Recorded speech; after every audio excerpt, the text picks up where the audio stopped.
This is the story of our epic swim and the reasons for it. This is me and my friend Jacqueline. Jacqueline's been training for an attempt on Cook Strait and hopes to get a shot at it late this summer. It's one of the toughest swims in the world, 26.6 kilometres of cold water, strong currents. It will have been a 2-year journey for Jacqueline to become good enough, strong enough and fit enough to make this attempt. Me? I got volunteered as a training companion by my wife Meg. It'll be good for you, she said, and she was right.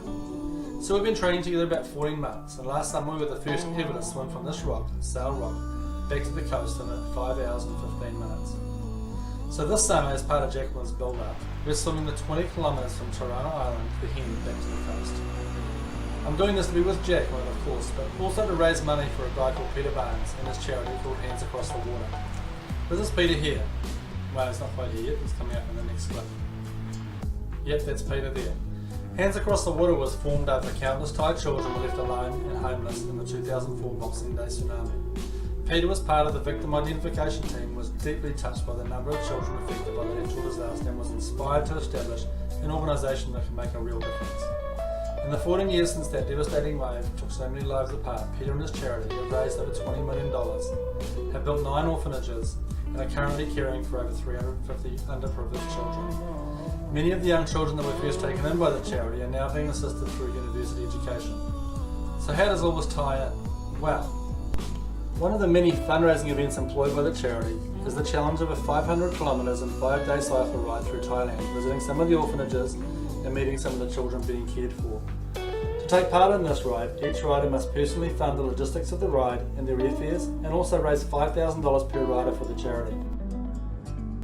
Megan and I have decided to take on this challenge and take part in a ride in April 2019. So back to the swimming. I'm asking that you be part of this epic swim and help us reach our fundraising target of $10,000. I need 400 or more people to donate 25 or more dollars. That's $1.25 a kilometre for my effort in the epic swim. It'll take us between 8 and 10 hours, but that's the easy bit. To get to the start line, we will have had to have swum 350 kilometres. That's approximately 350,000 strokes and spent the equivalent of 3 to 4 40-hour working weeks in the water. Hey, so please become part of our epic swim and help us in our quest to support this amazing charity and the work they do for these young Thai children. It's super easy to donate.